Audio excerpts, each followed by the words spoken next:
So we'll speak about the prohibition of destroying God's name. Al sasun kein Hashem Elokechem. The Torah tells us there's a mitzvah to destroy Avodah Zarah, and that's a big theme when the Jews enter the land of Israel, that destroying all the Avodah Zarah, and then and doing many other things to it. And it says, "Go sasun kein Hashem Elokechem," but don't treat God's name like that. That you have to treat with kavod. From here, Chazal, the Gemara deduces the prohibition of erasing and destroying God's name. In fact, it's a famous Gemara in Sukkah. The Gemara in Sukkah tells us that David HaMelech, there was a big flood coming, and it was maybe from the hurricane, I'm not sure, but the waters, and they closed down the subway system, they did everything, and the waters were coming. It wasn't going to destroy the world, because we already have a tradition after the Mabul that we can't have another Mabul destroying the whole world, but it could still do plenty of other damage. It could destroy half the world, or your town, so it's not really helpful. And he said, I have a tradition that if I take the Shem Hashem, if I take the name of God and throw it into this water, we could stop the water from coming up and destroying us. But I have a problem. There's a biblical prohibition destroying God's name. Can anybody help me out? Does anyone know the answer? If I could destroy God's name in order to stop the flooding water. Okay. So he asked one of his advisors, I think Achitofel spoke up, and he said, yeah, I think I know the answer. He said, if we have a mitzvah of sota, that when a woman's suspected of committing adultery, what's the solution to get, if they want to get back together, is that she drinks from the mei sota, which involves the destruction of God's name. So to save one couple, shalom bayis, for one couple we destroy God's name, how much more so to save the whole world? David said, I like what you're saying, let's go with it. And he throws it in, and boy did it work. It worked so well that the waters went down into subterranean waters. They got rid of it, better than the pumps work in New York City, I'll tell you that. This went right away, and in fact, and that's why David had to institute Sher Hamalos, that the water should come up a bit because it worked so well. So that's the Gemara in Sukkah. So there's a bunch of questions on it. Number one is, David didn't know the answer to the question. I would hope that if I asked the question here, someone would know. Okay, maybe not here, but we know that there's a prohibition of the big three. That, three things you don't give up your life for. You do give up. You do give up your life for. I see someone's listening. Three things you do. He had his coffee already. It's not fair. The three things a person gives up his life for, but everything else, for avodah zarah, idol worship, murder, illicit relations. But everything else, if someone's life is in danger, you go ahead and you get in the car and you save the person. You take them to the hospital, whatever has to be done. So David didn't know that pikuach, of course it's a prohibition of destroying God's name. So David didn't know that you could violate destroying God's name to save the world. I mean, it seems to be obvious. That's one question we may or may not get to. And the other one would just focus on the prohibition of mechikas Hashem, because the Gemara tells us, it's interesting Gemara in Shabbos.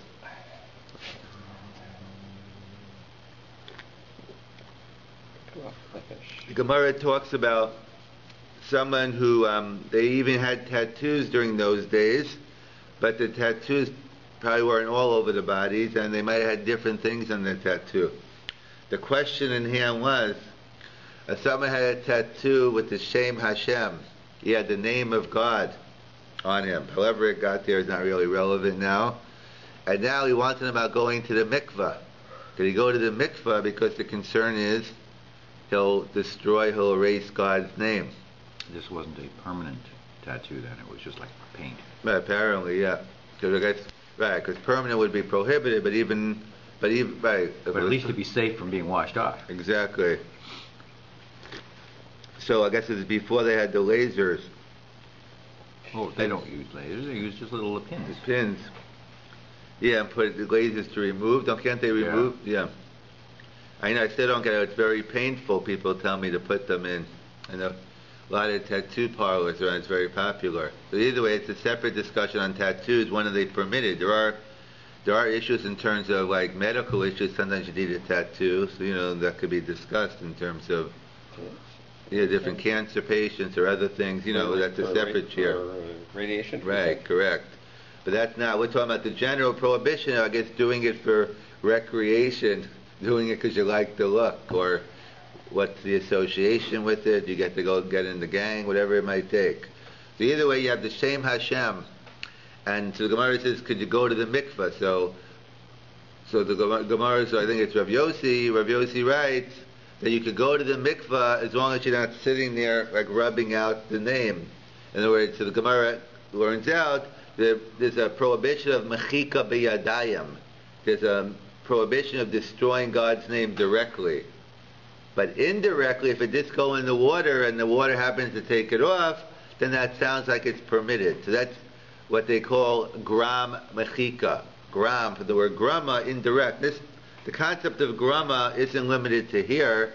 Grama we have throughout the Gemara, throughout Shas. It comes up on Shabbos and other prohibitions. On Shabbos, the only time you can violate a biblical prohibition is if you're actually doing it. So in order to lower a prohibition from biblical to rabbinical, you do things indirectly, you use a shinoi, you do different manners. So this is a rule in Kol HaTorah Kulo. So the Gemara seems to say that gram mechika is permitted. So the question is, what was David concerned about? So David was just going to throw the thing in the water. So why is it any different in the case of our mikvah case, where a guy has to could go into the tattoo? So the Rashba writes, what's the definition of gram mechika versus regular mechika? We have a principle also on Shabbos. It's called psik resha. The Gemara's case and literally means that a person, I don't want the chicken dead. I just want to cut off the chicken's head and give it to my kids so they can have something to. That was before the advent of toys, so they used to cut off chickens' heads apparently and play with them for fun. And maybe that's where the expression came in, the chicken's running around without a head or whatever. But either way, so obviously the Gemara says it's usher, meaning definitely on Shabbos, but might be prohibited any time, at least on Shabbos, because you're not allowed to kill on Shabbos. So the Gemara calls it a psik resha, that by cutting off the chicken's head, you're going to kill the chicken. So even though it's not your kavana, that by definition is your kavana, because it's something that has to happen. A more modern day equivalent is, let's say on Shabbos, you're allowed to open a refrigerator door on Shabbos, but you're not allowed to turn on a light on Shabbos. So therefore, if you have a light going on in the fridge, when you open the door of the fridge, then it's a problem. If it's a fluorescent or LED light, you have a rabbinical problem. If it's an incandescent bulb, it's a biblical problem. But either way, so what do? You just take out the light. We just take it out the whole week. We don't really need it, but at least minimally. But that's called a psik resha. There's nothing wrong with opening a door, but if opening the door is definitely going to cause a light to go on, so then it's prohibited. So that's what the Rashba says. If you know it's going to happen, even if you're doing it indirectly, that's not considered grama. So the Rashba writes that by David HaMelech, he knew it was definitely going to happen. In this case of the storm, he knew, and the way I guess Shem Hashem was put in, that was a definite case. So therefore, that was the David's question. It's a case of mechika. It wasn't a case of gram mechika because he knew it was definitely going to happen. It was like a psik resha, and therefore the question was, am I allowed to destroy God's name in order to save the town, save all the danger and what's going to happen? So they point out that obviously the answer was yes, that he could, because you could violate mechikas Hashem even in order to save lives. So in fact, it's an interesting shaila, similar. It was from the Dovei Misharim. He was one of the great Gedolim, and I think he lived in the New York City area. I didn't get to know him that well because he died about the time I was born. And in 1962, 63, I think he passed away. But he always has very interesting shilohs and a lot of sharp stuff. And he writes, the following shiloh came to him that I guess it was before infectious disease became that popular, but I guess they were around then as well. But now we all know it from the movie Outbreak. Dustin Hoffman, Rene Russo, the case where I guess it was a monkey coming over and they had to quarantine the town. And no, even Dustin Hoffman is Jewish, but he wasn't wearing tefillin in this movie, so it doesn't affect him. But the child was, let's say someone has an infectious disease and they're in the hospital, and the rule, rightfully so probably, the medical community got to get everything that comes in contact, anything in the same room has to be incinerated, destroyed. So his shiloh was that the tefillin is going to be put on his skin. Right. So the question is, could he put on the tefillin knowing that they won't give him back the tefillin, they're going to destroy it? That was the shiloh that Dovei Misharim was asked. Mm-hmm. So he goes through a couple of issues. One is the famous machlokas, the Ramban and Baal HaMor, that a famous case we've spoken about in different occasions about by a bris milah. Hot water. We know the halacha is today we have other ways of taking care of the baby, antibiotics, etc., lotion. But back in the day, it was integral that one had to have hot water before and after the milah for the health of the baby. If not, it was danger. So one time so on Shabbos they heated the water before.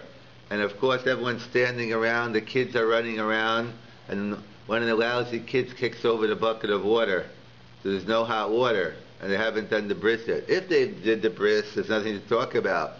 The child's in danger, go ahead and get the water cooked. Go get the hot water. But let's say he did not even do the bris yet. So should I do the bris knowing that I'm going to have to heat up hot water?